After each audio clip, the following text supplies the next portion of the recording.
Are there any other materialistic hypotheses that give you pause to either build or explain the origin of life? Many people, for example, Richard Dawkins, they have appealed to life coming from another planet. What's the best scenario I could think of? Life on this planet being intelligently designed, which is directed panspermia.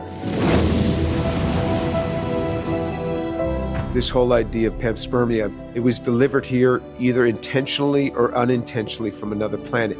But that doesn't solve anything because we're talking about the origin of first life. Where did first life come from? So I find it interesting that they're open to aliens coming in and dropping life here, but not opening to some other divine being. Dear child, I'm in my own kitchen today and I'm boiling up some primordial soup.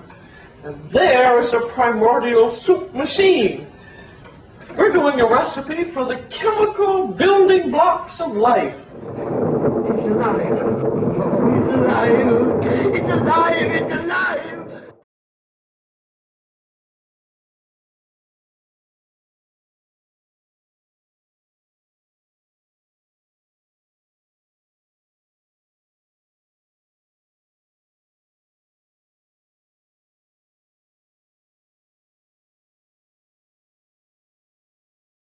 I started out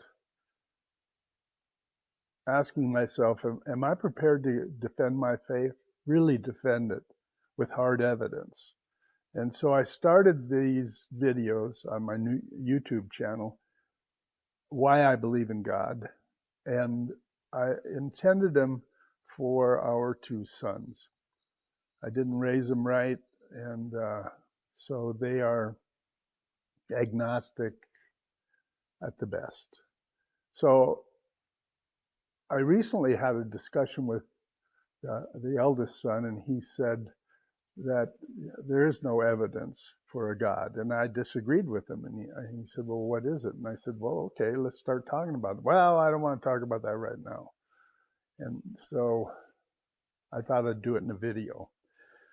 So even though I don't need all this associated evidence, it is what one would need, a believer like me would need, to argue or debate or defend my faith.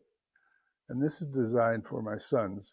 So this is I've done 3 videos about my faith. And this is the first one where I'm taking a crack at one of the most complex subjects in the world, and the most debated, is the origin of life. There's on one hand, God's hand, Genesis and creation. On the other hand is this origin of life sciences and a word I'd never heard before called abiogenesis. But when I look at it, I go, okay, on one side is the atheist view, the naturalist view, the Darwinist view that this was just random chance, lightning struck primordial ooze, and amino acid, and the cell was formed, and pretty soon life sprang from that. Or the fact that Genesis, God created man, and all the evidence in the cell structures and the complexity of DNA and the complexity of the cell itself, and that man, these origin of life chemists, biologists, have not been able to even come close to making one single protein. One. There's a chance of 1 in 10 to the 164th power that random chance would create a protein. Wow. And then you have to have the code to tell the protein and connect them first, and then the code to tell them how to fold and do all this stuff that I don't know much about. But it shows an awesome, amazing design. So for this farm boy, okay, we came from ooze, or an incredible divine creation of complex chemistry, biology, all the rest that is unexplainable, and man can't create it, even to this day, in the fanciest labs he has. So on my side, from the country boy, the God has it. The ooze, not. So a lot of the rest of this is some supporting documentation that should make anyone think about just that point. Random, unplanned action coming from ooze versus what most people call intelligent design, or I call God. The general public is totally clueless on this and misled. 2/3 of the general public believes that scientists have created life in the laboratory. And this whole idea of the primordial soup model that everybody hears about in school, which is molecules were in a pond, there were some lightning strikes, those formed the right sort of molecules that came together, that formed a cell, the cells came together and formed these organisms that came out of some pool of water. That is the typical model that is actually not just for fourth graders. That is spoken about even in advanced textbooks in the universities. I'm talking about advanced textbooks for graduate students in university. That's the extent of the model, and that is new biological fallacious. form, because what we know now, as in our computer world, if you want to generate a new form of life, you have to have a lot of new information. In the computer world, want to get a new program, got to have new code. Might be good to start by saying that Darwin and folks in his day didn't know much about the cell. Right. They had crummy microscopes. It looked like a little piece of jelly. And they knew nothing about molecules. And we now know that life... Tiny and elementary also meant simple to them. So, yes, so biologically that's simple. correct. All So right. like Jell-O or a jelly, they thought it might just bubble up from the sea. But modern science, in the past 70 or so years, has shown that the cell is run by molecular machines, real machines made of molecules, and really sophisticated ones. There are machines that act as propellers, machines that act as trucks to bring supplies from one side of the cell to the other side of the cell.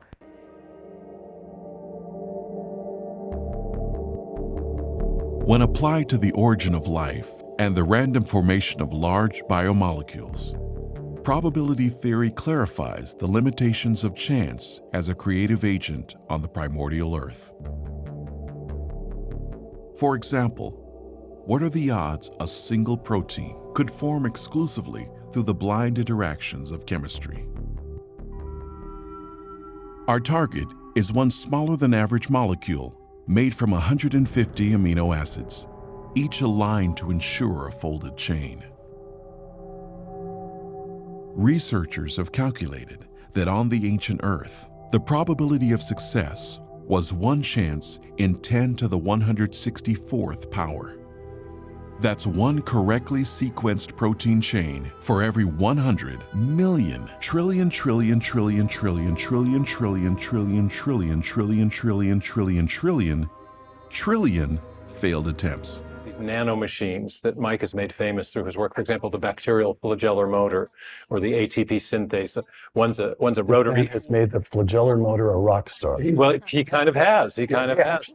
But it's a 30-part rotary engine. The ATP synthase is a turbine with multiple parts. But the parts are made of proteins. And proteins are in essence, the toolbox of the cell. They perform specific functions in view of their three-dimensional shapes. So they make the parts of molecular machines. They function as enzymes to catalyze reactions. You know, it's interesting because abiogenesis is a very active field of research, and people are looking at it very intensely in various ways. As I mentioned, abiogenesis, nobody thinks that it has anything to do with, standard evolution. The general idea among scientists anyway, and the atheist ideas who are not scientists are not worth discussing, but the general scientific idea is that life began through what's called chemical evolution. What chemical evolution is when you take chemicals You put them together and they either react or they somehow are able to do things only on the basis of chemistry, without any mutation, without any replication, and without any natural selection.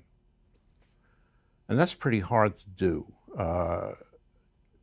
Jim Tour, who's in this neighborhood, has often said quite strongly and correctly that people who say that we've solved so many problems in abiogenesis, we're almost there, are just wrong.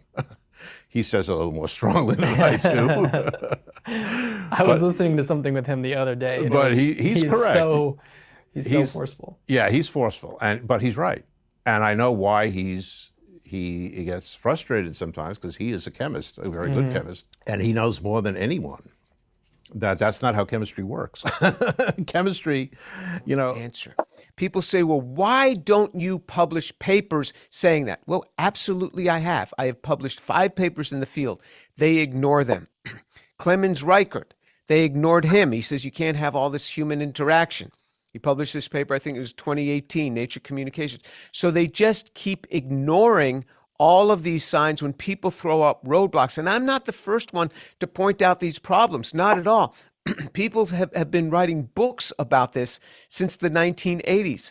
Shapiro has been writing books about this. Carn Smith wrote books about this, and they are utterly ignored. So you say, what do people do?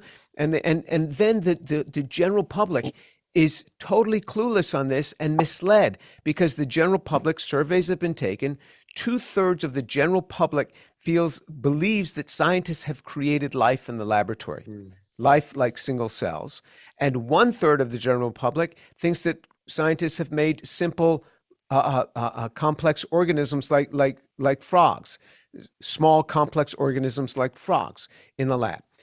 We've not even made a cell. We don't even know how to make a cell, and everybody is thrown off on this thing. And this whole idea of the primordial soup model that everybody hears about in school, which is molecules were in a pond, there were some lightning strikes, those formed the right sort of molecules that came together, that formed a cell, the cells came together and formed these organisms that came out of some pool of water.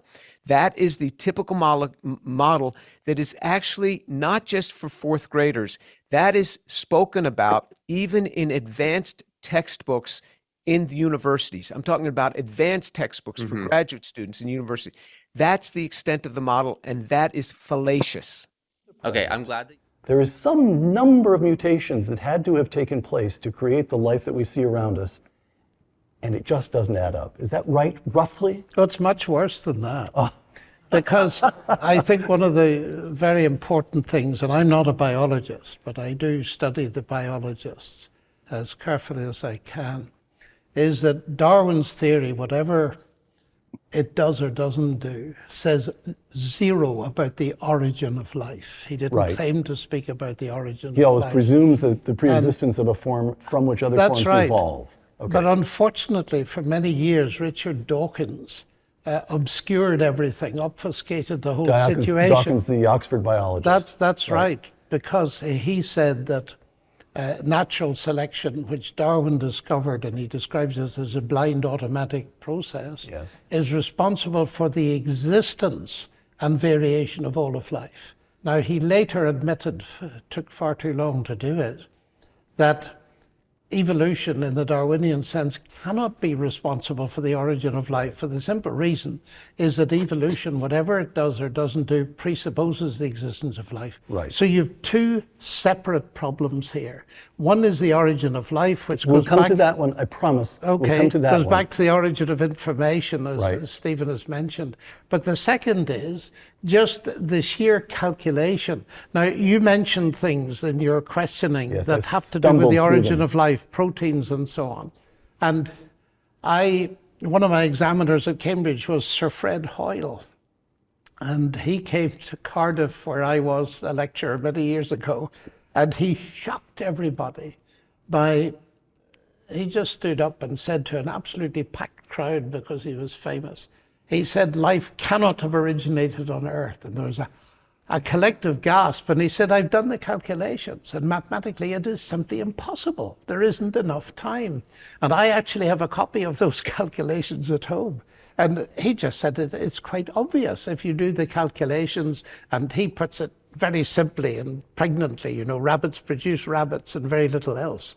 And what his mathematics, I think, showed him was that the innocent aspect of evolution, which we can all accept, that is, you get minor variations on a theme, which Michael here has dealt with so successfully in his book, The Age of Evolution, that's non-controversial. But once you go beyond that and think of new animals, new body plans, all of that kind of thing. Darwin's book is The Origin of Species. It's not minor variations within species. It's the origin of species. But I think, you know, what cuts all this for me now is not what the mathematicians are saying, but what the mathematically conscious biologists are saying.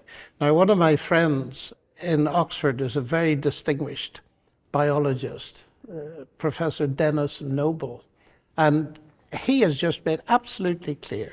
He said, neo-Darwinism, that is the modern synthesis, that the standard textbook theory that we all learn. Natural selection and mutation doesn't need to be improved, it needs to be replaced.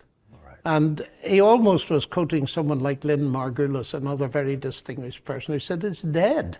So these are people who know about the calculations, who know about the complexity, and saying from that perspective, it's dead.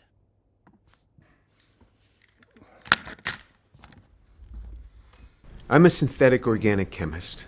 Origin of life is purely synthetic organic chemistry. There's no way around it.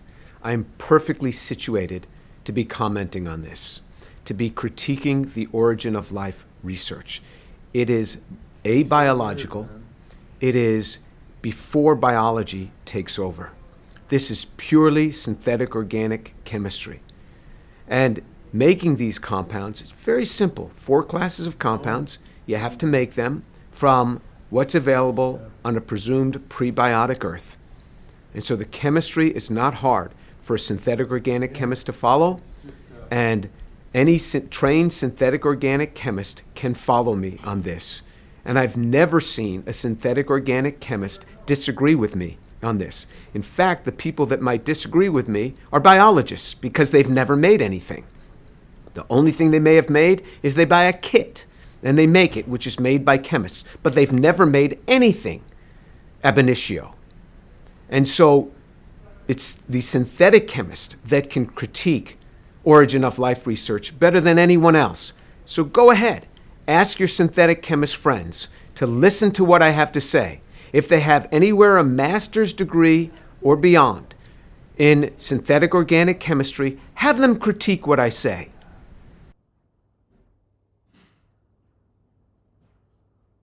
We do not know how to build even a simple bacterium. The simplest bacterium with its 256 protein coding genes, we have no idea how to build it. First of all, we don't know how to build the molecules, the 4 classes of molecules that are needed for it. We don't know how to, even if we had those 4 classes of molecules, assemble them even into the simplest of bacteriums. We don't know how to do that. One can do that with the technologies we have today. We can make technologies, but we can't even make the simplest bacterium. Anybody who would say something contrary does not know what they are talking about. Show me the demonstration. Nobody has ever done it. And it's not because of lack of effort. It's not because of lack of will. First of all, they haven't been able to get the molecules to do this. And if they could make the molecules, even if we were to give them the molecules, they wouldn't have the information. There would be no inherent information in the DNA. But even if we gave them the DNA in the structure that they wanted, they wouldn't know how to put all the components together because of the sophistication within a cell. The interactomes, meaning that the interacting connectivity between the molecules, the van der Waals interactions, all of these have to be in the right place and in the right order for a cell to function. We don't even know how to define life, let alone knowing how to spark it to begin.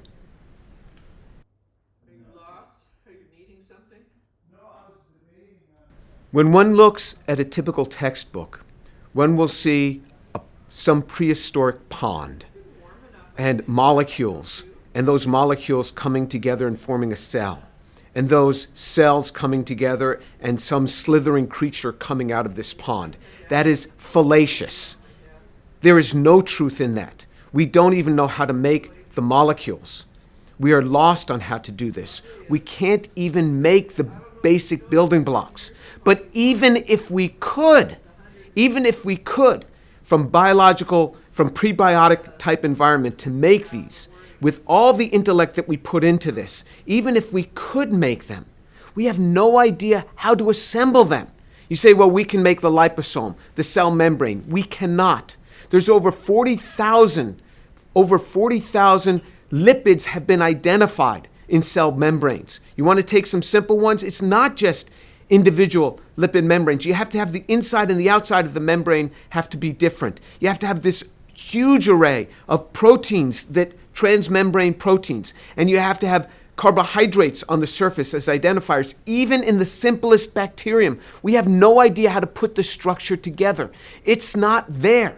So not only do we not know how to make the basic components, we do not know how to build the structure even if we were given the basic components. So the Gedanken experiment is this: even if I gave you all the components, even if I gave you all the amino acids, all the protein structures from those amino acids that you wanted, all the lipids in the purity that you wanted, the DNA, the RNA, even in the sequence that you wanted, so I'm even giving you the code.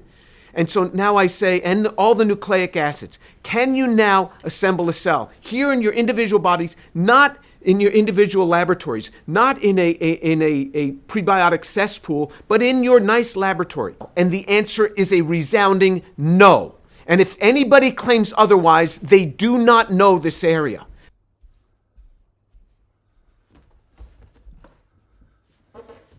This is how far the misunderstanding has gone.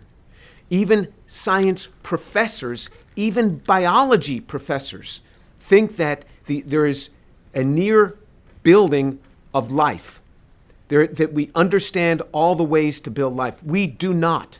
Not only have none of the molecules been made ab initio under prebiotic-like conditions to make the homochiral molecules that are made. Remember, we need 4 classes of molecules. We need the nucleic acids, and then the homochiral systems that for the amino acids, which then need to be built up into protein structures. We need the carbohydrates, which have to be built up into the polycarbohydrate structures.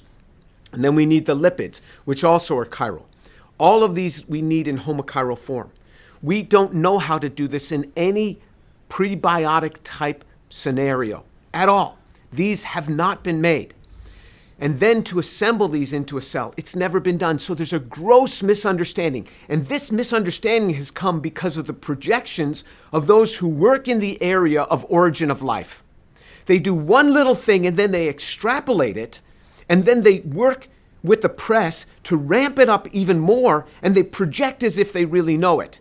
And so the lay person reads this and says, you see, scientists understand. And then it's not just the lay person. Scientists think that other scientists understand all of this, but they do not.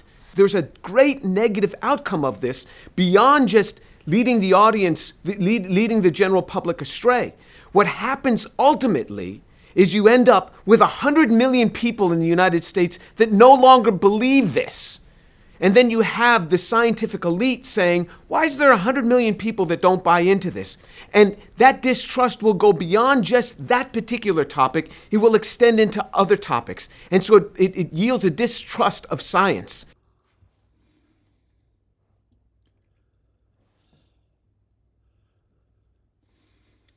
Some people argue that since there's been hundreds of millions of years available, the probability that there's the chance that these things could happen in hundreds of millions of years. But that's not true. Time actually can be an enemy when it comes to organic synthesis. Prebiotic synthesis is before biology. So one has to make chemicals. Many of the chemicals that need to be made for life are kinetic products, meaning that they're not the most thermodynamically stable form. For example, carbohydrates, which is the main class of compounds. These are the units that hook together DNA. These are the units that have identifying aspects on cell structure. These are the units that the cell is going to need for the energy of life. Carbohydrates are kinetic products, meaning that if they should form, they would decompose. They decompose over time. In relatively short amounts of time, they decompose. The very reactions that make them, unless somebody is there to pull them out, to fish them out, to stop the process and to put them in a bottle under inert conditions in a freezer, and not just one, there's many different types you have to do this, they end up going through a process of what's referred to as caramelization, meaning that they polymerize. They polymerize. The very aldol reactions that were used to make them just continue. And you get polyaldols, you get polycondensation reactions, and they caramelize.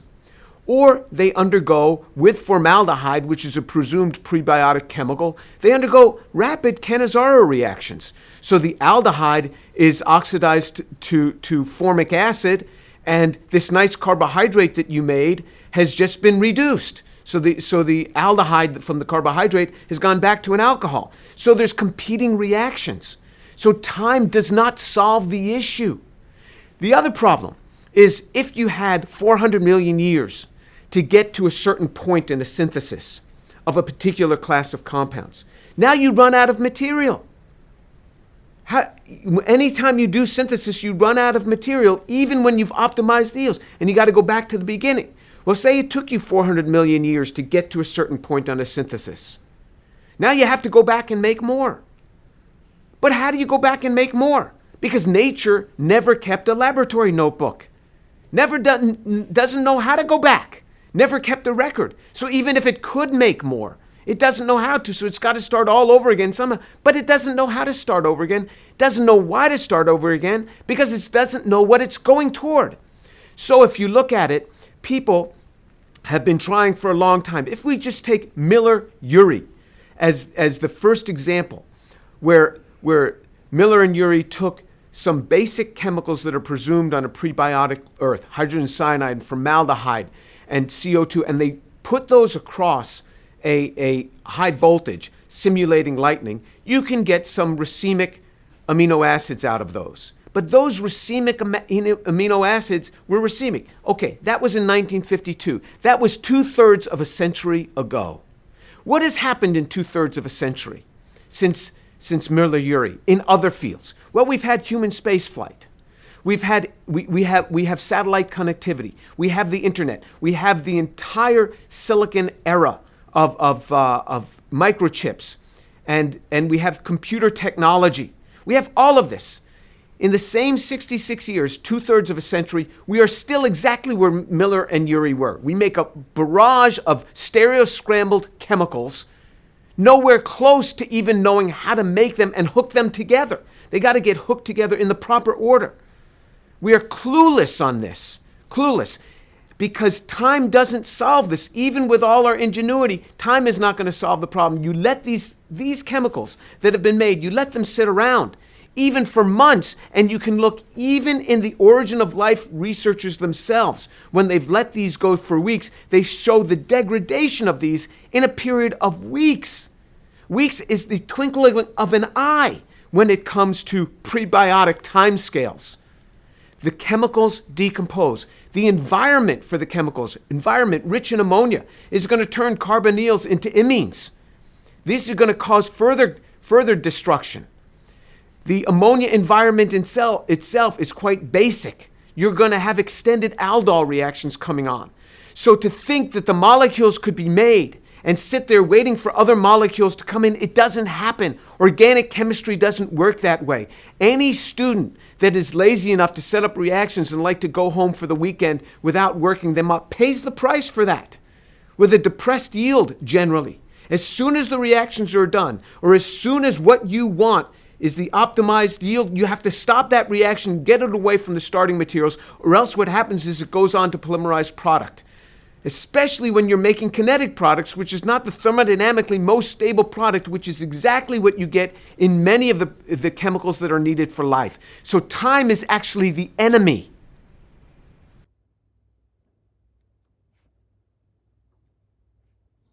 There have been many people that have tried in origin of life research to make the chemical building blocks for life. The vast majority of the chemical building blocks are chiral, which means that they have a non-superimposable mirror image, just like our hands. The left hand and the right hand are non-superimposable mirror images. They're mirror images, but they can't be superimposed, and that's why a left-handed glove doesn't fit on the right hand. The vast majority of biological molecules are handed like that. To make them handed is difficult. We know how to do that in synthetic chemistry. It's never easy. Using prebiotic environment, it's never been successful. Some have said, well, this could happen on a chiral crystal. One can get small enhancements, but not nearly what you need, and it's never been demonstrated, even with all the intellect that people have put behind trying to do this with chiral crystals and chiral layered environments and chiral clay environments. The chemicals that are needed for life are more than just carbon and water. The structures that are needed, one needs the amino acids. The amino acids then have to hook together to form proteins. It's not easy to get amino acids to hook together. One can get very small amounts if you just add a catalyst to it, but the yields are extremely low. There are many activation steps that are needed to get this efficiently. In nature, in biology, once you have life, this is all done with nature's little nanomachines called enzymes. But what we're talking about is prebiotic, long before enzymes themselves are made, and the enzymes themselves are made out of the amino acids and proteins. Then after we have the amino acids, we've got to have the carbohydrates. The carbohydrates are another class of molecules. And then you have to hook the carbohydrates together. The carbohydrate hooking together pattern is extremely complex. Just the carbohydrate, the simple carbohydrate, D-mannose, if you just make 6 units of that D-mannose, that D-mannose can be hooked together in over 1 trillion different combinations, depending on how they're branched and what the constitution is of the primary linkage point. Over 12 trillion combinations, and only one works. Only one will work. How do you get that? Now, you also have to have the lipids. The lipids have to have 2 tails, not one. If you have the monoacyl lipid, that destabilizes any lipid bilayer. And these also have chiral centers. Again, how is that done in a prebiotic system? Nobody knows. And then you have to have the nucleic acids. So you have to have the nucleobases, and those nucleobases have to somehow hook very cleanly to a carbohydrate that had to independently be made. And then you have your nucleotide that then with a phosphate group on there that then has to hook together. Again, that's only done by enzymes. We don't know how to do that cleanly before there's enzymes. All of those pieces we don't know how to make, let alone hook together.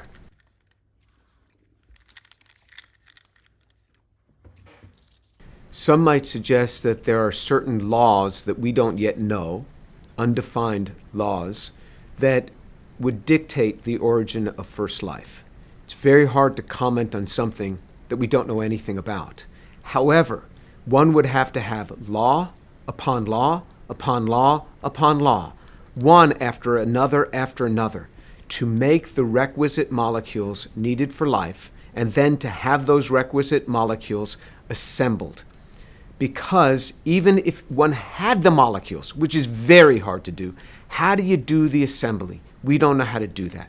Now, if there's some law to do this, remember, just the interactome, just the protein-protein interactions within a single yeast cell, the 3,000 proteins, it's 10 to the 79 billion power on the possible combinations of just the interactome. How do you get those to order? Of course, there is a large cascade of arrays that can get these to order, but that always has life spawning life. We don't dehydrate cells and get them to work together again. Cells will split and pass that information along to other cells. We don't know how to spark these things. And it can't happen from a single unknown law. you'd have to have unknown law upon unknown law upon unknown law. It takes a lot of faith to do that. I'm not sure I have that level of faith, but if they do, good for them.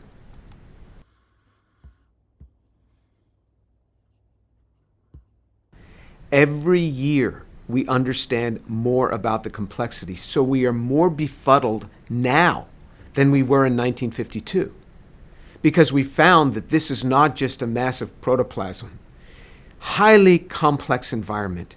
So when a cell wants to move material from point A to point B, it's a factory. You go to a factory, what do you see? You see these overhead carriers carrying machined parts from point A to point B. That's exactly what happens in a cell. You want to carry material from point A to point B, a microtubule will form between point A and point B.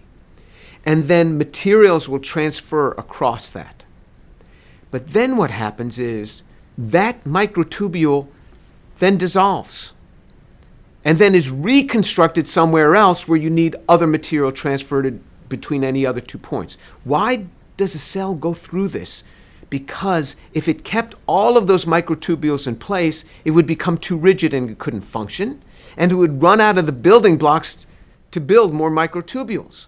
So it has the ability to morph its structure of its factory on the fly, something we don't even know how to do.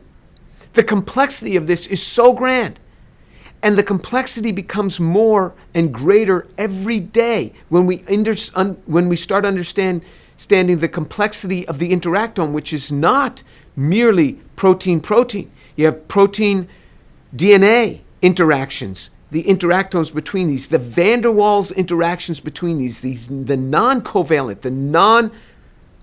bonds, just the way these two interact. And information is passed through these non-covalent interactions. Information is passed through something that physicists call virtual photons. The complexity is so great, and it gets harder every year. So in many ways, we're getting further from understanding origin of life every year once we understand the greater complexity of the cell.